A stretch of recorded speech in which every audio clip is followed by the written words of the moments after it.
না, হঠাৎ করে একটা আওয়াজ আসলো, আওয়াজ। তো হাজর আলাইহিস সালাতু ওয়াস সালাম ভয় পেয়ে গেলেন, আমার বাচ্চাটাকে কোনো বাঘে নিয়ে গেল কিনা। তাড়াতাড়ি দূর বেড়ে আসলেন, দূর বেড়ে বাচ্চার কাছে আইসা দেখেন না না, কোনো বাঘে কোনো শিয়ালে থাবা দেয় না, বরং ইসমাইল আলাইহিস সালাতু ওয়াস সালাম শিশু বাচ্চা পানির কাতরে পা যখন দাপড়াইতে ছিল, আল্লাহ তাআলার রহমতের জরিয়ে জোশ লেগে। সুবহানাল্লাহ। এই ঘটনাগুলা আল্লাহ তাআলা কোরআনের ভিতরে সুন্দর করে বয়ান করছেন। সুবহানাজিল মুলকি ওয়াল মালাকুতি, সুবহানাজিল ইজ্জাতি ওয়াল আজমাতি ওয়াল হাইবাতি ওয়াল কুদরাতি ওয়াল কিবরিয়াই ওয়াল জাবারুত। এই নাম যখন ফেরেশতা আবার বলল, আর কি দিবা? আল্লাহর মাশুক, আমার মাশুকের নাম যদি আরেকবার শোনাও তাহলে এই রাখাল, এই বুরকি পালার জন্য একটা রাখাল দরকার, আমি ইব্রাহিম তোমার রাখাল হইয়া যাবো। আদম আলাইহিস সালামের ইন্তেকালের পরে 1200 বছর পরে হযরত নূহ আলাইহিস সালাতু ওয়াস সালামকে আল্লাহ তাআলা প্রেরণ করলেন। তো আদম আলাইহিস সালামের 600 বছর পরে পৃথিবীতে শয়তান সমস্ত মানুষদেরকে মূর্তি পূজা শিক্ষা দিলেন। কত বছর পরে? 600 বছর পরে। তাহলে মূর্তি পূজাটা আছে আদম আলাইহিস সালাম ইন্তেকালের কয়শো বছর পর? 600 বছর পর পুরো পৃথিবীতে শয়তানের মূর্তি পূজা চালু হলো। তো এই চালু করতে করতে আরো 600 বছর যখন হয়ে গেল, তখন পৃথিবীর ভিতরে কেউ মূর্তি পূজা ছাড়া আর বাকি নাই। তখন আল্লাহ তাআলা সিদ্ধান্ত নিলেন, নূহ আলাইহিস সালাতু ওয়াস সালামকে পাঠাইলেন। নূহ আলাইহিস সালাতু ওয়াস সালাম পৃথিবীতে আসলেন। তিনি পৃথিবীতে আসার পর নবুয়তি পেলেন। নবুয়তির পরে তিনি 950 বছর পর্যন্ত দাওয়াত দিলেন। এই মূর্তি পূজা বন্ধ করে এক আল্লাহর ওয়াহদাতিয়ারে তিনি দাওয়াত দিলেন। কিন্তু তার দাওয়াত কবুল করতে করতে মাত্র 40 জন কবুল করলেন। আল্লাহ তাআলা নূহ আলাইহিস সালামকে বললেন, নূহ, আমি আমার বান্দাদের কলবের ভিতর তাকায় দেখছি, এরা কেউ আর ঈমান আনবে না, এরা কেউ আর মুসলমান হবে না, তোমার যা ইচ্ছা তা তুমি করতে পারো। তখন নূহ আলাইহিস সালাতু ওয়াস সালাম আল্লাহ তাআলার কাছে সাথে সাথে দোয়া করলেন। ফাকালা নূহ রব্বি লা তাযার আলাল আরদি মিনাল কাফিরিনা দাইয়ার। আয় আল্লাহ, যেহেতু তারা আর কেউ ঈমান আনবে না 40 দিন পরে, তাহলে তাদেরকে বাঁচে রাখা লাভ নাই। আল্লাহ, আপনি তাদেরকে ধ্বংস করে দেন এবং একটা ঘর যেন বাকি না থাকে, সবাইকে মিসমার করে দেন, ধ্বংস। আল্লাহ তাআলা বললেন, তাহলে তুমি নৌকা বানাও, কিস্তি বানাও। বানালেন, জোড়ায় জোড়ায় সব জীব জন্তুকে উঠালেন, 40 জন উম্মতকে উঠালেন। উঠানোর পরে মহাপ্লাবন শুরু হইল। মহাপ্লাবনের পরে পুরা পৃথিবী আবার যখন শুকিয়ে গেল, তখন নূহ আলাইহিস সালাতু ওয়াস সালাম আবার তার 3 সন্তান হাম, সাম, ইয়াফিস, নূহ আলাইহিস সালাতু ওয়াস সালাম এই 3 সন্তান আবার পুরা পৃথিবীকে সুন্দর করে নতুন করে পৃথিবী আবার শুরু করে দিলেন। এখন পুরো পৃথিবী উলটপালট হয়ে গেছে, বিস্মার হয়ে গেছে, ধ্বংস হয়ে গেছে। এমনকি খানায়ে কাবা যে আদম আলাইহিস সালাম বানিয়েছিলেন, খানায়ে কাবাও ধ্বংস হয়ে গেছে। তখন হাম, সাম, ইয়াফিস এই 3 পুত্র কি করলেন? দুনিয়াকে আবার নতুন করে আবার শুরু করলেন।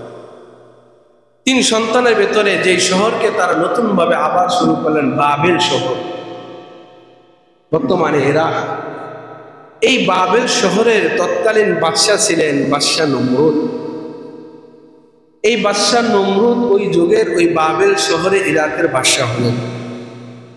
যখন ইরাকের বাদশা হলেন, আল্লাহ তাআলা ওই ইরাকের বাদশা নমরুদ, বাবেল শহরের বাদশা নমরুদেরকে আল্লাহ তাআলা একটা স্বপ্ন দেখাইলেন। নমরুদ, তোমার এই দেশে এমন এক সন্তান জন্ম নেবে, ওই সন্তান তোমার এই রাজপ্রাসাদকে, তোমার এই সিংহাসনকে ধ্বংস করে দিবে। তিনি আমার আল্লাহর এক ওয়াহদাতিয়াতের দাওয়াত দিবে, শিরক পূজা সব বন্ধ করে আল্লাহর এক একাত্মবাদের দাওয়াত দিবে।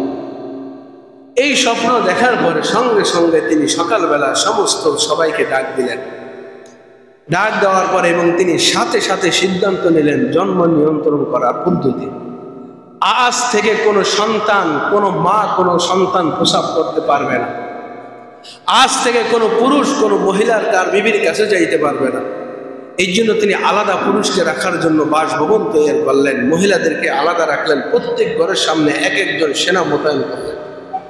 কোনো সন্তান যদি প্রসাব করে কোনো মা, তাহলে সঙ্গে সঙ্গে আসার দিয়ে পাড়া দিয়ে তাকে ওই সন্তানকে মেরে ফেলত। আর নতুন করে যেন কোনো সন্তান গর্ভে না আসে, এই জন্য তিনি এই আইন চালু করলেন।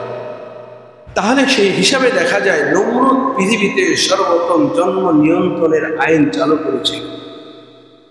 আজ যদি আব্বা আদম সফিউল্লাহ যদি জন্ম নিয়ন্ত্রণের আইন চালু করতেন, তাহলে তার 40,000 সন্তান হইত না, জোড়ায় জোড়ায় সন্তান হইত না। জোড়ায় জোড়ায় সন্তান না হইলে আজকে যারা এই আইন চালু করে, তাহলে তারাও আজকে জন্ম হতো না। সেই হিসাবে তারা যদি পৃথিবীর কোনো রাষ্ট্রপ্রধান যদি জন্ম নিয়ন্ত্রণের আইন চালু করে, তাহলে বোঝা যাবে সে নমরুদ আর তার ভিতরে কোনো তফাৎ রইল না। কারণ নমরুদ তার সিংহাসন ধ্বংস হয়ে যাবার ফলে তিনি জন্ম নিয়ন্ত্রণের আইন চালু করেছিল। আজকে যারা এই আইন চালু করবে, তারাও সেম ওই নমরুদের একটা খালাতো ভাই হবে, নয়তো মামাতো ভাই হবে, নয়তো তাদের উত্তরসূরি হবে। কথা কন ঠিক কিনা? এই ঠিকটাও বলতে পারবেন না? আরো জোরে কন ঠিক কিনা? খালি বয়ান শোনেন, কয়েকবার বোবা হয়ে যান। জন্ম নিয়ন্ত্রণ চালু করলে আপনার 5 ভাই যদি আজকে জন্ম নিয়ন্ত্রণ বন্ধ করে যদি আপনাকে এক সন্তান নিয়ে আরো 4টা কোথায় থাকতো? বলেন, 4 সন্তান, আজকে 5 সন্তান আছে বিধায় একজন লন্ডনে আছে, আরেকজন বড় আলেম আছে, আরেকজন সমাজের নেতা আছে, আরেকজন সংসারের দায়ভার আছে। এই যে 5টা সন্তান আল্লাহ তাআলা আপনার তকদির লিখেছিলেন, কিন্তু আপনি জন্ম নিয়ন্ত্রণ করে একজনকে রাখলেন, আরেকটা 2টা, বাদ বাকি 3টা। আল্লাহর বিধান হলো 5টা, তোমার বিধান হলো 2টা। আল্লাহর বিধানের সাংঘর্ষিক এই যে আইন চালু করলা, এই স্পর্ধা তোমাকে কে দিল? এই সাহস তোমাকে কে দিল? এটা বড় ভয়াবহ আইন। যারা এই আইন চালু করবে তারা নমরুদের 1 নম্বর উত্তরসূরি হবে। কথা কন ঠিক কিনা?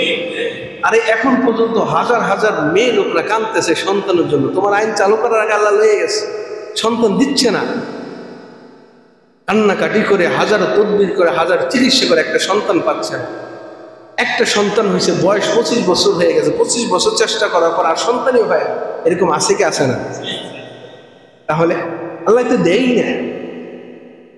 যাই হোক, যারা করে, তো এই আইন চালু করার পর আল্লাহ তাআলা সিদ্ধান্ত নিলেন, আজর, এটা ডাইরেক্টর যাকে দায়িত্ব দিলেন, আজর নামক এক ব্যক্তিকে আল্লাহ তাআলা বললেন, এই আজরকে যে ডাইরেক্টর দায়িত্ব দিয়েছ যে কারো সন্তান যেন প্রসব না করতে পারে, আমি আল্লাহ তাআলা সিদ্ধান্ত নিলাম আজরের দিয়েই আমি আমার ইব্রাহিম খলিলুল্লাহকে দুনিয়াতে পাঠাইব। সুবহানাল্লাহ বলেন। সিদ্ধান্ত হয়ে গেল, আল্লাহ তাআলা আজরের গর্ভে আল্লাহ তাআলা সন্তান দিয়ে দিলেন। তার সন্তানের প্রসব বেদনা শুরু হলো, কর্মী তার দরজায় দাঁড়ানো, সুতা দিয়ে জঙ্গলে গেলেন, গুহার ভিতরে প্রসব করলেন। ইব্রাহিম খলিলুল্লাহর 5 আঙ্গুল দিয়া মদ, দুধ, পানি, শরাব, খেজুর আল্লাহ তাআলা জান্নাতি ভাবে তার আঙ্গুল দিয়ে বের করে করে খাওয়াইয়া বড় করলেন। সুবহানাল্লাহ বলেন না? বড় কইরা করে এবার আব্বার সাথে বের হয়েছে, বড় হয়ে গেছে। আব্বার সাথে 1বার 2বার করে তর্ক শুরু হয়ে গেল তোলা নিয়া। কারণ আব্বা তো মূর্তি পূজাও করত। আজকে আরেকটা ষড়যন্ত্রের কথা মনে পড়ে গেল, মূর্তি নিয়া।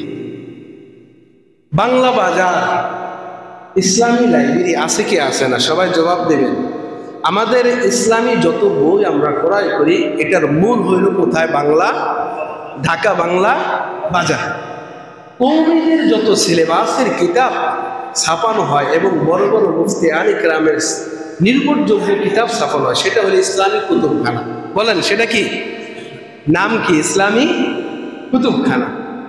অন ইসলামিক কুতুবখানার ভেতরে এটা বহির্প্রকাশ হয় না। ইসলামিক কুতুবখানার ভেতরে জানি না কাদের ষড়যন্ত্রের মাধ্যমে ইসলামিক কুতুবখানার বইয়ের একদম পিছনের দিক দিয়ে একটা মূর্তির ছবি দিয়ে দিছে, যাতে করে কারো নজর না পড়ে। কত বড় ষড়যন্ত্র আর কত বড় ধোঁকাবাজি আমাদের সাথে চলতেছে।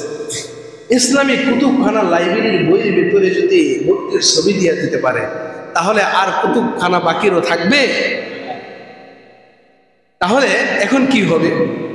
এই যে একটা ষড়যন্ত্র করতে সবাই, ইসলামী ব্যাংক, হালাল ব্যবসা, যেটা দেখবেন হালাল, যেটাই দেখবেন ইসলাম, ওটার ভেতরে বড় অন ইসলামিক কাজ চলে। কথা কন ঠিক কিনা? তো এখন আমি বলবো দুনিয়ার ভেতরে সমস্ত আলেমদেরকে এই ব্যাপারে সতর্ক হওয়ার জন্য। ইসলামী কুতুবখানা থেকে আমার মিনিমাম 4 থেকে 5 লক্ষ টাকা কম করে হলো কিতাব কেনা আছে, ছাত্র জীবনের কিতাব। এরপরও তো আরো 10-20 লক্ষ টাকার কিতাব আমার আছে। আমরা যারা ইসলামী কুতুবখানা থেকে কিতাব কিনেছিলাম, যত উস্তাদেরা বই ছাপিয়েছিলাম, এখন থেকে প্রতিজ্ঞা নিতে হবে ইসলামী কুতুবখানা থেকে এই কিতাব আর ক্রয় করা যাবে। আপনি দেখবেন যে ইসলামী কুতুবখানায় গেলে প্রচুর পরিমাণে বই সেল হয়, কারণ সব কিতাব ওই জায়গা থেকে বেশি নেওয়া হয়। তাহলে কওমি আলেম ওলামাদের ভাইদেরকে, ছাত্র ভাইদেরকে বলবো, ইসলামী কুতুবখানায় যতক্ষণ পর্যন্ত এই মূর্তির ছবি এবং প্রকাশ্যে তওবা এর শাস্তি না হবে এদের, ততক্ষণ পর্যন্ত ইসলামী কুতুবখানা থেকে আর একটা বইও কিনবো না। যদি আপনি কেনেন তাহলে আপনি মূর্তির পক্ষে সাহায্য করেন। এই হিসাব করে দেখা যায় কোনো হিন্দু পরিবারকে যদি আপনার ফ্লাইটে যা ভাড়া দেন, আপনার ঘরে ভাড়া দেন, আপনার অনিবার্য এই ফ্লাইট, এই ঘরের ভেতরে বিপদ আপদ আসবেই আসবে। কারণ হিন্দুরা সবসময় আল্লাহকে বাদ দিয়া মূর্তিকে পূজা করে। এরা যেখানে যায় আল্লাহর গজব নিয়ে সেখানে যায়। কোনো মুসলিম ফ্লাইটের ভেতরে যদি কোনো হিন্দুকে জায়গা করে দেয়, তাহলে ওই ফ্লাইটের ভেতরে একদিন আগুন ধরবে, একদিন তার সংসারের ভিতর বরকত চলে যাবে, একদিন গজব তার সংসারের ভিতর আসবেই আসবে। এই জন্য মুসলিম ভাইয়েরা সাবধান হয়ে যান। হিন্দুদেরকে আজকে থেকে বয়কট করতে হবে। হিন্দুরা আপনাকে কোনোদিন সাহায্য করে না, একটার পর একটা ষড়যন্ত্র আপনাকে করতে আসে। এবং কি কিছুদিন পর্যন্ত হিন্দুরা এটাও তো ষড়যন্ত্র নিয়েছে, মুসলিম কোনো বোনকে তারা পাক রাখতে দিবে না, পুতু পবিত্র থাকতে দিবে না। এখন সিদ্ধান্ত নিয়েছে হিন্দুদের ছেলেরা মুসলিম বোনের সাথে ফেসবুকে, মেসেঞ্জারে, হোয়াটসঅ্যাপে, ভাইবারে চ্যাটিং করে করে তাদের সাথে প্রেম করে তাদের সতীত্বকে নষ্ট করার পায়তারা চলতেছে এবং করতেও আছে। এবং তাদেরকে ভাড়া দিয়ে দিয়ে তাদের ছেলেরা মুসলিম মেয়ের সাথে প্রেম করে তাদেরকে সর্বনাশ করতেছে। আছে কি আছে না? চলতেছে এই সিদ্ধান্ত, এই ষড়যন্ত্র চলতেছে। মুসলিম মেয়েরা এবং হিন্দু মেয়েরা মুসলিম পরিবার, মুসলিম ছেলেদের সাথে প্রেম করার জন্য, তার ঈমানকে ধ্বংস করার জন্য এই পায়তারা চলতেছে। আপনি কি করতেছেন? এই জন্য সাবধান। মূর্তি পূজা যেহেতু আদম আলাইহিস সালামের 600 বছর পরে এটা চালু হয়েছে, এটা কোনো মতে ইসলাম না। এটাকে যারা ইসলাম বলবে, এটাকে নিয়ে তারা যদি বলে যে হ্যাঁ একটু নত হয়ে তাদের ফ্যামিলিতে একটু যোগাযোগ করবে, এদেরকে ভালো বলবে, এদেরও জান্নাতে যাইতে পারে, তাহলে ওই মুসলিম পরিবারও ঈমান থাকবে না, সেও জাহান্নামে যাবে। সিদ্ধান্ত জেনে রাখবেন, ইসলাম আল্লাহর মনোনীত ধর্ম, এই দলটাই জান্নাতে যাবে। আর যারা ইসলামের বাইরে আছে, হিন্দু, বৌদ্ধ, খ্রিস্টান, ইহুদি, নাসারা, এরা জাহান্নামে যাবে। এই কথার ভিতরে যদি আপনার একটু মাত্র সামান্য পরিমাণ যদি আংশিক যদি একটু দুর্বলতা থাকে, ওরা যাইলেও যাইতে পারে, কিছু তো ভালো কাজ করে, আপনি বেঈমান, সঙ্গে সঙ্গে আপনার ঈমান চলে গেছে, আপনি বললে এখন জাহান্নামে যাবেন। এই জন্য হিন্দুরা এরা জাহান্নামে যাবে, খ্রিস্টান এরা জাহান্নামে যাবে, ইসলামের ছায়াতলা যারা আছে তারাই জান্নাতে যাবে। কথা কোন ঠিক কিনা?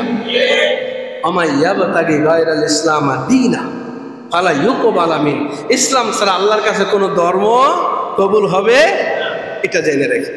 যদি এটাই হয় তাহলে আপনি তাকে, সে জান্নাতে যাবে, আপনি বলেন কেমনে? হ্যাঁ সে জান্নাতে যেতে পারে, মওতের আগে যদি আল্লাহ তাআলা তাকে কালেমা নসিব করে তাহলে সে জান্নাতে দেবে। তাহলে তো সে ইসলাম গ্রহণ করেই জান্নাতে গেল। সুবহানাল্লাহ বলেন।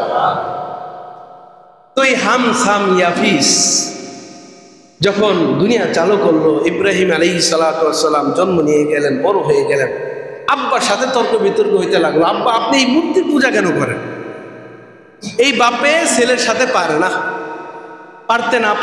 পারতে একদিন, কারণ বাদশাহ নমরুদের ডাইনাত হইল ইব্রাহিম খলিলুল্লাহর আব্বা আজম। তো বাদশার কাছে বিচার দিল, বাদশাহ ছেলে তো আমার গর্বে এমন একটা নিয়েছে জন্ম, আপনারে মানে না খোদা, আমারে মানে না, দুনিয়ার কোনো কিছুকে খোদা মানে না, 33 কোটি দেবতা মানে না, নিয়ে আসা হইল। তুমি কোন প্রভুর দাওয়াত দাও? তো আমি ওই প্রভুর দাওয়াত দিই যিনি হায়াত মুহূর্তের মালিক। ঠিক আছে, ওটা তো আমিও মালিক। কেমনে? এই দুইজনকে লই আয়, জেলখানায় থেকে দুইজনকে আনলো, বাদশা নমরুদ একটার মারলো আর একটা ছেড়ে দিলে, দেখছো আমি একজনে মারলাম আরেকজনে ছেড়ে দিলাম, হায়াত মুহূর্তের মালিক। কয় বুঝছি আপনি এতটুকু, তবে আমার আল্লাহ এতটুকুর মালিক, আমার আল্লাহ আরো কিছুর মালিক। কয় আরো কির মালিক? আমার আল্লাহ সূর্যকে পশ্চিম দিক থেকে উঠায়, পূর্ব দিক থেকে উঠায় না, পূর্ব দিক থেকে উঠায় পশ্চিম দিকে ডুবায়, এটা আমার মৌলার কাজ। এখন এটা বলেন তো নমরুদ পারবো নি? পারবো? কথা কয় না, পারেনি? আচ্ছা, না পারলে এবার ঠকিয়া গেল। ঠকিয়া যাওয়াতে এবার নমরুদ বাদশাহীর চুলকানি মুখে লাগিয়ে গেল, আমার বাদশা পারলো না, তাদেরকে কথা ভাবতেছি তার অসংখ্য বান্দাদের সামনে এক কথায় দুই কথায় সব কথায় হারায় দেয়। সিদ্ধান্ত হয়ে গেল তাকে নমরুদের আগুন জ্বালাও, আগুনের ভিতরে ইব্রাহিম খলিলুল্লাহকে জ্বালাই দিন, এরে বাঁচায় রাখলে আমার খোদাগিরি থাকবো। আগুন জ্বালানো হলো, ইব্রাহিম খলিলুল্লাহকে আগুনের ভিতরে ফালানো হলো। আগুনের ভিতরে ইব্রাহিম খলিলুল্লাহ 40 দিন অবস্থান করলেন। জান্নাতি পোশাক তাকে পরানো হলো, আল্লাহ তাআলা নাজ নিয়ামত খাইলেন। এরপরে আগুনও তাকে স্পর্শ করতে পারলো। এবার বাদশা নমরুদ বলে, আগুন তোর ক্ষমতা কোথায় গেল? তুই সবাই জ্বালাইয়া যাস, এরা কিন্তু জ্বালাস না, কারণ কি? আমার আগুনের পাওয়ার কমে নাই, তুমি আইসা ঢোকো তাহলে দেখাই দেবো আমার আগুনের পাওয়ার কমছে কি কমে নাই। ইব্রাহিম খলিলুল্লাহকে একটা পশম পরানোর মতো ক্ষমতা আমার নাই, কারণ আমার আল্লাহ বলে দিয়েছে, কুল না ইয়া না রুকুনি বারদা ওয়া সালামান আলা ইব্রাহিম, হে আগুন আমার ইব্রাহিম খলিলুল্লাহর জন্য শান্তিদায়ক, তুমি শান্তিদায়ক আগুন হয়ে যাও, নয়তো তোমার বিচার হবে কঠিন। তো আমার আল্লাহ আমাকে শান্তিদায়ক আগুনকে বাগান হওয়ার জন্য বলেছে। আমি আগুনের তাপ কমে নাই, কিন্তু আল্লাহর হুকুমে আমি কমে গেছি। তুমি আসো, আমি আগুনের কি তাপ সেটা তোমার শরীরের ভিতর প্রয়োগ করে দেখাই দিই। সুবহানাল্লাহ বলেন। ইব্রাহিম খলিলুল্লাহ বের হয়ে গেলেন। আল্লাহ সিদ্ধান্ত নেই, ইব্রাহিম খলিলুল্লাহ আর তুই ইরাকে এই বাবেল শহরে থাকবার দরকার নাই, তুই এখান থেকে যা, সিরিয়ায় চলে যা। ইব্রাহিম খলিলুল্লাহ সিরিয়ার দিকে চলে গেলেন। সিরিয়ায় যখন গেলেন, আল্লাহ তাআলা ইব্রাহিম খলিলুল্লাহ তো কান্নাকাটি শুরু করলেন, আর আগে থেকে সন্তান হয় না সন্তান। আল্লাহ তাআলা ইব্রাহিম খলিলুল্লাহর দোয়া আল্লাহ কবুল করলেন, যা তোকে একটা সন্তান দিব, যেই সন্তান তুই চাইছিলে তার চাইতে ভালো সন্তান, ধৈর্যশালী সন্তান আমি তোকে দান করবো। সুবহানাল্লাহ বলেন। সন্তান হয়েই গেল। আল্লাহ তাআলা এরপরে বললেন, হ্যাঁ ইব্রাহিম খলিলুল্লাহ, একটা কথা জানা রাখবেন, যার পরীক্ষা পৃথিবীতে যত বড় হবে, আল্লাহ তাআলা দিনের সবচেয়ে বড় বড় কাজ তার দিয়ে নিবেন। সুবহানাল্লাহ বলে। এই যে আগুনের পরীক্ষা, এটা কি সহজ কাজ না কঠিন কাজ? আচ্ছা, ছোট্টবেলা গুহার ভেতর লালিত পালিত হওয়া, এটা সহজ কাজ না কঠিন কাজ? যেই সময় লক্ষ লক্ষ সন্তানদেরকে নমরুদ মেরে ফেললো, ওই সময় আল্লাহ তাআলা ইব্রাহিম খলিলুল্লাহকে মায়ের পেটের ভেতরে দিয়ে দুনিয়াতে পাঠাইয়া বড় বানাইলেন, এটা সহজ কাজ না কঠিন কাজ? ইব্রাহিম খলিলুল্লাহ নমরুদের সাথে এই তর্ক বিতর্ক করা, এটা সহজ না কঠিন? তো সন্তান হওয়ার সঙ্গে সঙ্গে সন্তান তো দেন না, কি বড় পরীক্ষা! জাতির পিতা ইব্রাহিম খলিলুল্লাহ, তাকে আল্লাহ তাআলা সন্তান দিচ্ছে না। কত মানুষ কত কুকর্ম কথা বলতেছে। উনি যদি নবী হয় তাহলে ওনার ডাকে যদি আল্লাহ সাড়া দেয়, ওনার সন্তান হইব না কেন? কথা কন ঠিক কিনা? আল্লাহ তাআলা সন্তান দিলেন বৃদ্ধ বয়সে। এরপরে সাথে সাথে হুকুম দিয়ে দিলেন, যাও ওই জঙ্গলে তোমার এই সন্তান তোমার বিবিকে রেখে আসো, যেই জঙ্গলের নিচে পড়ে আছে কাবা ঘরের ভিত্তি। সুবহানাল্লাহ বলে। এবার ইব্রাহিম খলিলুল্লাহ তার ছেলে এবং তার বিবিকে নিয়ে রওনা দিলেন ঘোড়া দিয়া। আকাশ দিয়ে একটা বাতাস, বিশাল বড় একটা তুফান তার লয়ে যাইতেছে, লয়ে যায়। যে তুফান যেই জায়গায় যাইয়া ঝড় দিয়া কাবা ঘরের ভিত্তি উঠে দিয়েছিলেন, মানে তাকে এক ইশারা দিয়ে জিবরাইল আলাইহিস সালাম, এক রাওয়ায়াতে জিবরাইল আলাইহিস সালাম নিয়ে গেছে। যাই হোক, এটা পরের আলোচনা, গত বছর আমি করেছিলাম, এটা না। কত হলে ইব্রাহিম খলিলুল্লাহ তার বিবির এবং বাচ্চারা লয়ে যাইতেছে। যাইতে সেই কাবা ঘর যেখানে ওখানে কিছু নাই, সব জঙ্গলে ভরপুর, সেখানে হাজেরা এবং তার ছেলে ইসমাইলকে রেখে আসলেন। রাখার পরে এবার ইব্রাহিম খলিলুল্লাহ কয়েকটা খেজুর আর পানি দিয়ে তিনি রওনা দিয়েছেন। তো ইসমাইলের আম্মা হাজেরা বললেন, স্বামী আপনি যে আমার এখানে রেখে যাচ্ছে, এটা কার হুকুমে? আপনার ইচ্ছায় না আল্লাহর হুকুমে? কয় এটা আল্লাহর হুকুম। তাহলে আর আপনার সাথে কোনো কথা নাই, তাহলে তো আমার আল্লাহ আমার এই জিম্মাদারি নিছেন, খানা পিনার কথা আপনার কাছে কয়ে লাভ নেই। আপনি যদি আপনার ইচ্ছায় রাখেন তাহলে বলতাম যে এই পানি দিছেন এই তো 8 ঘন্টা চলবো, 10 ঘন্টা চলবো, যে খাওয়ান দিচ্ছেন এটা এক বেলায় শেষ, আমি বাকি জিন্দিগি বলে কি খাবো, খানা দিয়ে যান। যেহেতু আপনি এর জিম্মাদারি নেন নাই, নিছেন দিছেন, আল্লাহ নিছে, তাহলে আপনার কাছে আর কোনো চাওয়া পাওয়া নাই, আপনি যান। সুবহানাল্লাহ বলেন। এই মরুভূমি জঙ্গলের ভেতরে বলেন একজন মহিলার ইমানটা কি পরিমাণ, সুবহানাল্লাহ। তো ইব্রাহিম খলিলুল্লাহ মায়া লাগে তো। আবার একদিকটা আল্লাহ তাআলার পেয়ারা মাহবুব বান্দা খলিল ইব্রাহিম নবী, আল্লাহর মহব্বত দিলের ভিতরে দুনিয়ার সবার চাইতে বেশি থাকতে হবে।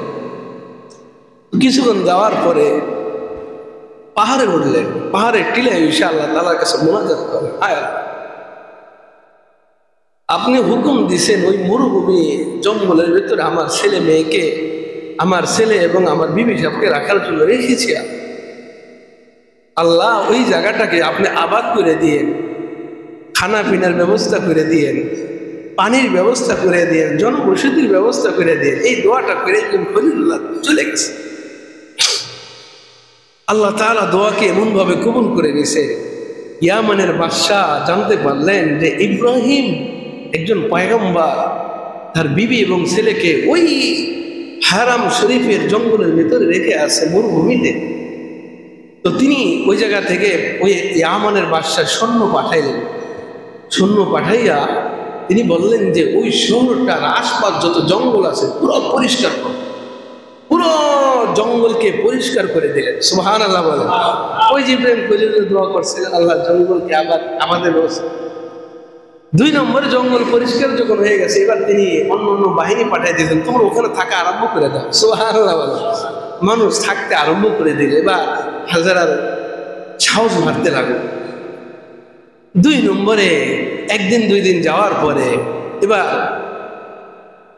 হাজরা আলাইহিস সালাতু ওয়াস সালামের পানি ফুরিয়ে গেল, খানা ফুরিয়ে গেল, দুনিয়ার সব ফুরিয়ে গেল, মায়ের বুকের দুধ থাকে। তো এই দুধ ইসমাইল আলাইহিস সালামকে খাওয়াইতেছিলেন, কিন্তু মা যদি না খাইতে পারে দুধ তো আসবে না। ডাক্তারদের থিওরি হইল কোনো মায়ের স্তনে যদি দুধ কম থাকে সেই জন্য প্রচুর পরিমাণে শাক সবজি ভিটামিন প্রচুর পরিমাণে খায়, লাউ খায়, তাহলে আল্লাহ তাআলা তাকে তার স্তনে দুধ বেশি করে দেবে। তো হাজরা তো কিছু পাইতেছে না, খাইবেটাকে। তো হাজরা আলাইহিস সালামের খানা যখন ফুরিয়ে গেল, ইসমাইল আলাইহিস সালাম যখন কান্না শুরু করে দিলেন, ইসমাইলও হবে জগৎ শ্রেষ্ঠ একজন পয়গম্বর হবে, ইসমাইল জবিউল্লাহ হবে। তখন হাজরা আলাইহিস সালাতু ওয়াস সালাম বাচ্চা যখন কান্নাকাটি শুরু করে দিছে, পানি নাই, বুকে স্তনে দুধ নাই, হাজরা আলাইহিস সালাতু ওয়াস সালাম হেরেম শরীফের পাশে দেখবেন মক্কা শরীফে যে হাজী সাহেব গেছে, সাফা মারওয়া পাহাড়ে 7 বার সাই করতে হয়, এর মাঝখানে ইসমাইল আলাইহিস সালামকে রাখলেন। ওটা তো ছিল জঙ্গল, জঙ্গল পরিষ্কার করছে তাই একটু পরিষ্কার হয়েছে। রাখার পরে উনি এক পাহাড়ে উঠলেন, ওই পাহাড়ের নাম সাফা ধরেন। সাফা পাহাড়ে ওইটা তিনি মারোয়া পাহাড়ের দিকে তাকাইলেন, দেখিনি কোনো জায়গায় কোনো পানি ঠানি দেখা যায়, আর পানি পাইব কোথায়? তাইফ শহরে যখন গেছে, আমাদেরকে হাজী সাহেব বলছিল যে একটা বোতল নিয়ে যাইতে, আসলে তো পানিও নেই, বোতলও নেই। যে তাইফ শহরে, হ্যাঁ, আরাফাতের ময়দানে, যে ওই আরাফাতের ময়দানে যে পানির কি পিপাসা লাগে, ওটাই তো হবে হাসরের ময়দান। পানির পিপাসায় বলি যে একদম ছটফট, অনেক কষ্ট হইল আরাফাতের ময়দানে। হাজী সাহেব আমরা গেছি, পানি এখন যদি পাইতাম, তো ওই মক্কা শহরে পানি নাই, কোথায় পানি থাকে? সব পাথর আর পাথর। আমরা যখন রাস্তাটা, বাংলাদেশের রাস্তাটা হাঁটি, তাহলে কিছু অঞ্চলে দোনো রাস্তার সাইড দিয়ে আলহামদুলিল্লাহ বাড়ি ঘর দেখা যায়, গাছপালা দেখা যায়, একটা অঞ্চল বাদ দিলে ওই যে গ্রাম দেখা যায়, সবুজ রং দেখা যায়। মক্কা মদিনা এরকম নাই, মাইলকে মাইল, হাজার হাজার মাইল যাবেন, বাড়ি ঘর নেই। যেখানে করা বাড়ি ঘর আছে, শহর আছে, ওখানে করা ঘর আছে, বাকি কোথাও আর কোনো ঘর বাড়ি নেই, গাছ গাছলাম। সেই সময় কোথায় পাবে? তো যখন সাফা পাহাড়ে উঠলেন, মারোয়া পাহাড়ের দিকে তাকাইলেন পানির জন্য, দেখা যায় ধু ধু করে। আরবের ময়দানে যে কি গরম! আমরা যখন জোহরে নামাজ পড়তে যাইতাম মক্কায়,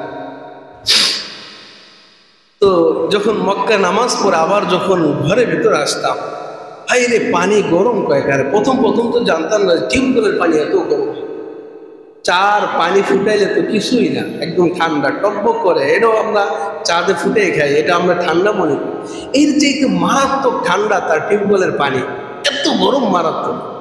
এটাকে জোহরের সময় যদি আমরা বালতির ভেতরে ভিজিয়ে রাখতাম, এরপরে আসরের সময় যায় ঠান্ডা হইলে নাহলে গোসল করতাম। এই হইল মক্কার অবস্থা আগুনে। তো পাহাড় উপরে যখন, পাথর উপরে যখন আগুন সূর্যের আলো পড়ে, তখন কিচির মিচির চিকচিক করে, মনে হয় যেন পানি ভাসতেছে। তো সাফা মারোয়া থেকে মারোয়ার দিকে রওনা করলেন। যেখানে পানি দেখা যায় ওখানে আসলেন, না এখানে পানি নেই। ওখান থেকে আবার সাফার দিকে তাকাইলেন, দেখে পানি পানি না, ওখানে পানি। কারণ এর পাশে হইল হেরেম শরীফ, কাবা ঘর, আর আশেপাশে কোনো পাহাড় নেই। তো এভাবে করতে করে 7 চক্কর দিলেন। এবার হয় মানে নিরাশ হওয়ার দিকে দিকে পানি দেখে না। হঠাৎ করে একটা আওয়াজ আসলো, আওয়াজ।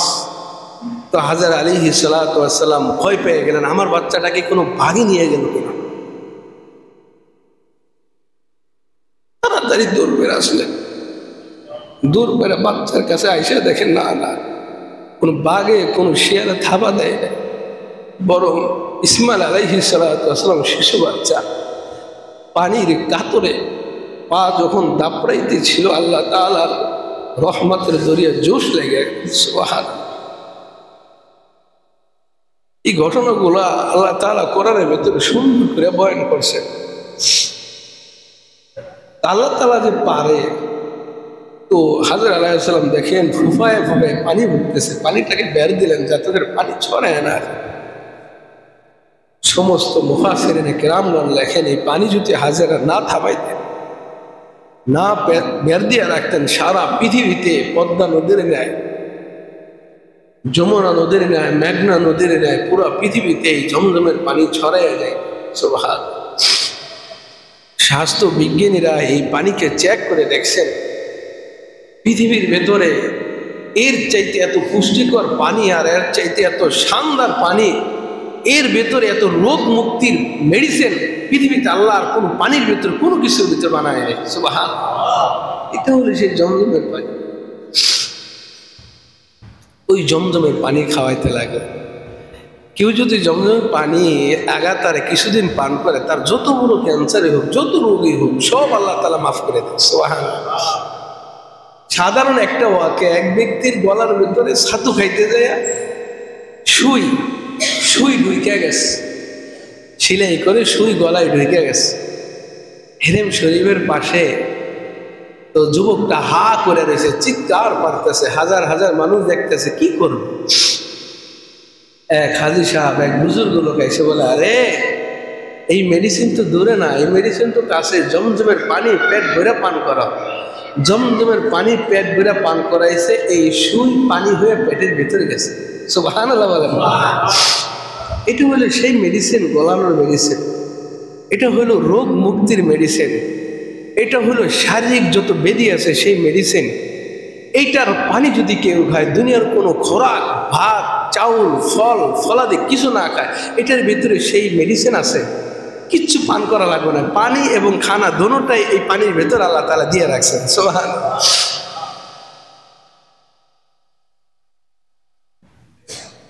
হয়ে গেল, ইসমাইল আলাইহিস সালাম সেই জমজমের কূপ আজকে বেড়া দিয়ে রাখছেন, দেখা যায় না এখন। আমরা দেখেছি যেখানে পানির মতো মনে হইতো, সেই পাথরকে আমরা দেখি সাফা মারোয়া। পাথরগুলার দিকে তাকাইলে মনে হয় এই যে চোখের পানিগুলা বের হয় না, যদি কালো চোখ থাকে আর সুন্দর তার পুতুলিটা থাকে, আর চেহারাটা যদি আল্লাহ মন করে বানায়, চোখের পানি পড়লে মনে হয় কেমন দেখা যায়।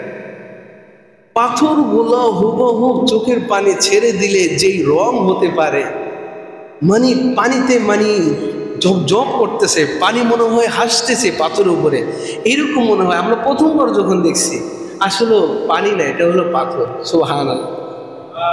এই জন্য ওই পাথরকে মনে করছিল যে এটা পানি, আসলে তো পানি না। কি আজি সাহেব দেখছেন না? এই যে আজি সাহেব দেখছে কি পাথরগুলা কেমন পানির মতো। ওখানে যে সবাই নামাজ পড়তো, নামাজ পড়া নিষেধ, ওখানে নামাজ পড়তে দেয় না।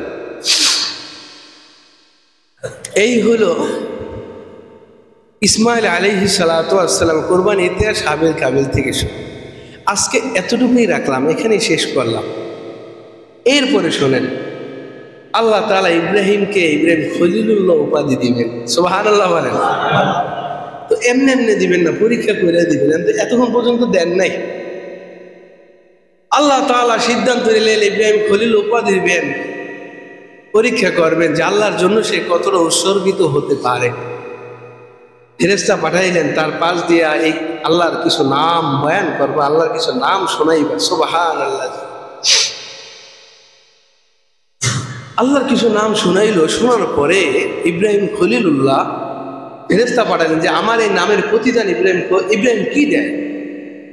যখন আল্লাহর নাম শোনালেন, তখন ইব্রাহিম খলিলুল্লাহ ইব্রাহিম আলাইহিস সালামের দিলের ভিতর আল্লাহর ইশকের আগুন দাপ করে জ্বলে বসে। কে রে আমার মাসুকের নাম নেবে? কয় আমি। আমার মাসুকের নাম একবার শোনাও না, আরেকবার। কয় না, শুনাইলে কি দিবা? কয় আমার যে বকরি পালতেছি মালিকের, এগুলো তোমার অর্ধেক দিয়ে দেবো। দেও। দিয়ে দিল। দেওয়ার পর কয় আরেকবার শোনাও। কয় তুমি কি দিবা? বাকি অর্ধেক দিয়ে দিন। দাও, দিয়ে দিন। আরেকবার বলা, আরেকবার শোনাও না। সুবহানাজিল মুলকি ওয়াল মালাকুতি সুবহানাজিল ইজ্জাতি ওয়াল আযমাতি ওয়াল হাইবাতি ওয়াল কুদরাতি ওয়াল কিবরিয়াই ওয়াল জাবারুত। এই নাম যখন ফেরেশতা আবার বলল, কয় আর কি দিবা? আল্লাহর মাশুক, আমার মাশুকের নাম যদি আরেকবার শোনাও, তাহলে এই রাখাল, এই বুরকি পালার জন্য একটা রাখাল দরকার, আমি ইব্রাহিম তোমার রাখাল হইয়া যাবো। সুবহানাল্লাহ। ইব্রাহিম খলিলুল্লাহ নাম শুনাইলেন। যখন নাম শুনাইলেন ইব্রাহিম খলিলুল্লাহ, এবার কয় আমি তোমার কথা, আমার কথা মতো আমি তোমার রাখাল হয়ে গেলাম। কয় ভাই রাখাল হওয়া লাগবে না, বুরকিও দেওয়া লাগবে না। তুমি যে মাওলার কেমন ভালোবাসো, পরীক্ষা করার জন্য মাওলা আমাকে পাঠিয়েছিলেন। আল্লাহর নামের বিনিময় কি দাও? তুমি জিতে গেছো। এর পরিপ্রেক্ষিতে আল্লাহ তাআলা হযরত ইব্রাহিম নবীকে সঙ্গে সঙ্গে ইব্রাহিম খলিলুল্লাহর উপাধিতে ভূষিত করে দিলেন। সুবহানাল্লাহ। আল্লাহ রাস্তায় বরকত দান করছে, নিজেকে দান করে দিয়েছেন। এই জন্য আল্লাহ তাআলা তাকে খলিল বন্ধু বানায় নিছে। কেউ যদি এখনো দুনিয়াতে আল্লাহর ঘরের জন্য, আল্লাহর জন্য কিছু দান করে, আল্লাহ তাআলা তাকে জাতির পিতা খলিলুল্লাহ বানাবে না, তবে আল্লাহ তাআলার বন্ধু তারে বানাইয়া নিবে। সুবহানাল্লাহ। আপনাদের খুশির সংবাদ, অনেক দিন চেষ্টা করার পরে আপনার সহযোগিতায় আমাদের প্রসাব পায়খানা আলহামদুলিল্লাহ আজকে থেকে উদ্বোধন হয়ে গেছে। জুমার পরে উদ্বোধন হবে। আপনারা অনুষ্ঠানটা শুরু করে দিয়েছেন আলহামদুলিল্লাহ। এই যে এটা বলেন তো, এটা ভালো না মন্দ? আপনাদের টাকার বিনিময়ে এটা হয়েছে খুশি না বেজার? বলেন, জোরে বলেন, খুশি না বেজার? যারা 10,000 দিয়েছেন, 20,000 দিয়েছেন, 2,000 দিয়েছেন, 5,000 দিয়েছেন, আপনাদের আন্তরিক মুবারক বাজার। আল্লাহ তাআলা পুণ্য নেকি আপনাদেরকে দান করবে। প্রায় 1 লক্ষ টাকার মতো ঋণী আছে। এই ঘর করতে আপনাদের টাকা দিয়ে হয়ে গেছে। 1 লক্ষ লাগবে না। আজকে জুমার দিনে সভাপতি সাহেব, আমাদের সেক্রেটারি সাহেব হুজুর বলছেন, বাবা ভাই কাকায় বলছেন যে অল্প কিছু হইলে আস্তে আস্তে করে আমরা এটাকে পরিশোধ করে দিতে পারবো মসজিদের আয় উন্নয়ন হইলে। তো আমি আপনাদেরকে এখানে 10 জন মানুষদেরকে বেশি করে টাকা চাবো না। আল্লাহর এই ঘরটা যেন আপনার দানও যেন শরীর থেকে প্রসাব পায়খানা যেন করতে পারেন।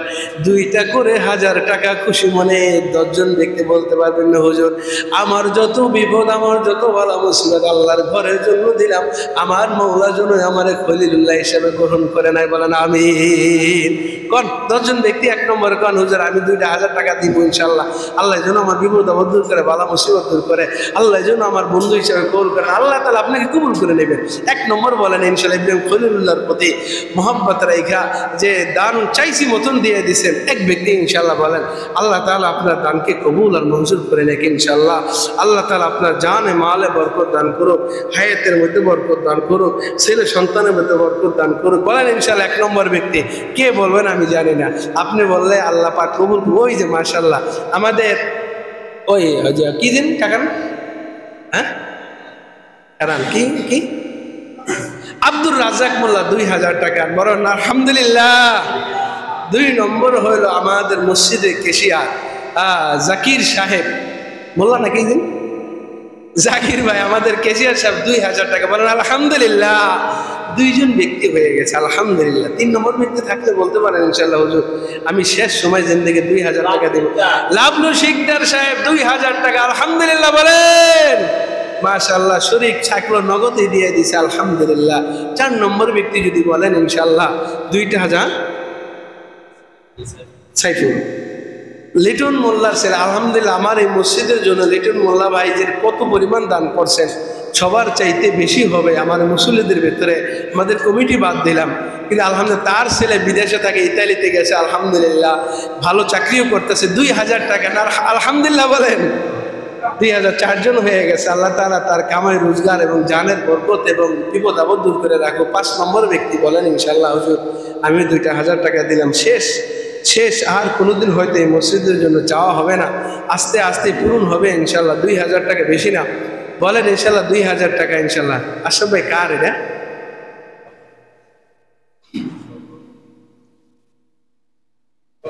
হ্যাঁ নাম বলা যাবে না। 2000 টাকা দেখি তা ধরে, হ্যাঁ